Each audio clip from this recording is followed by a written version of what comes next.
Today, I'd like to share with you lessons from Mr. C. And who would you say is Mr. C? Well, he's my son.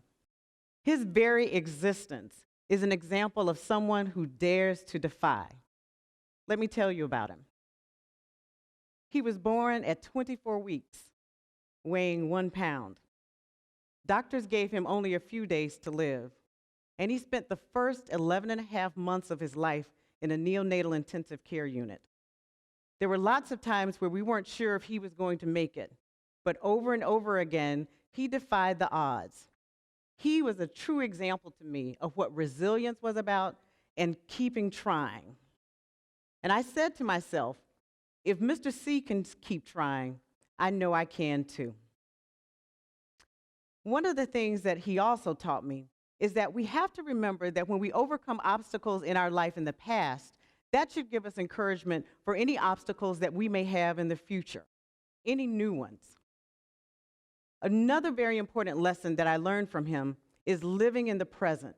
So many times we can be so future-focused that we really miss the opportunity to learn and be present in the area where we are currently. When you live in the present, you don't have time to worry very much because you're solely focused on where you are now.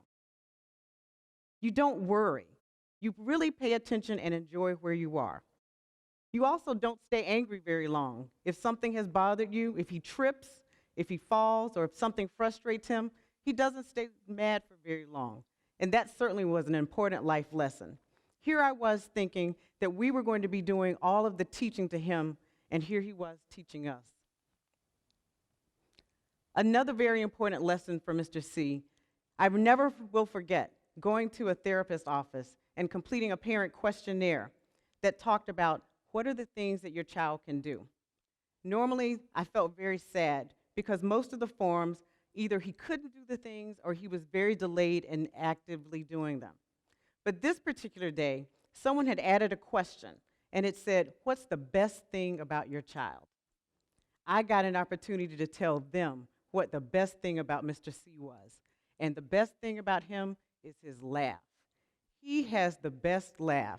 I mean, he falls over laughing when he's really excited about something. And it taught me that life doesn't have to be perfect in order for it to be good. And so many times we're waiting on things to be absolutely perfect before we enjoy ourselves. He recently just had his first haircut at a barber shop. All these years I've been cutting his hair. That was a major milestone. And so it taught me that we have joy and we celebrate along the way. We don't have to wait until we've reached the highest milestone, but we celebrate those steps along the way. So celebrate when you're moving forward, achieving and overcoming your obstacles.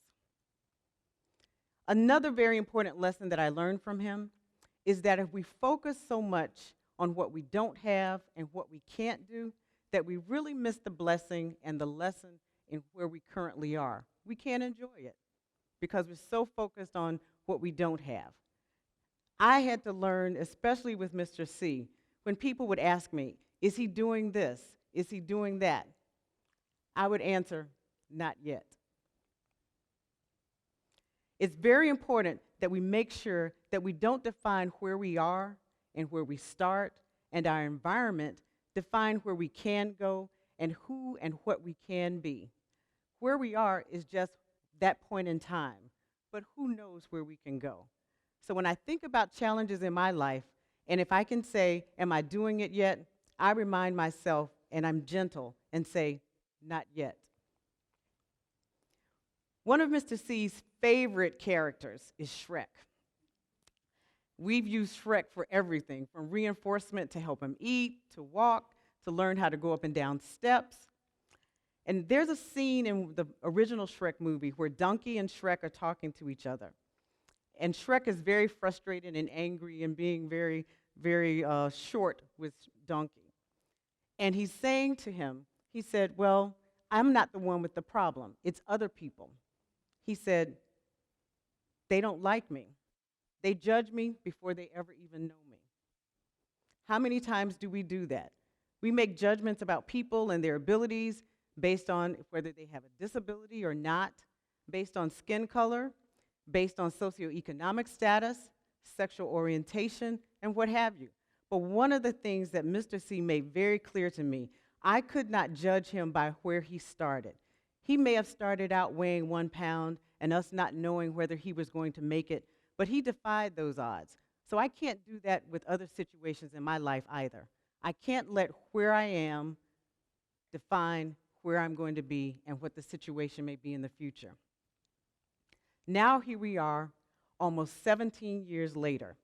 That little tiny kid that started out so small that we didn't know if he was going to make it. He enjoys videos.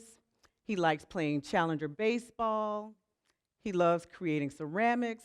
I think I have my house covered with ceramics. He loves his family and his caregivers. As I said, he really likes videos, especially Shrek. And most importantly, we love him too. Today I've shared with you several of the lessons that I've learned from him. But all of this came from a boy who doesn't say a word. Now I'll leave you with the question. Do you live your life in such a way that without saying one word, others learn something from you? Something valuable? Something that makes them or the world better? Because that's the principal lesson that I've learned from Mr. C. He lets his life speak for him.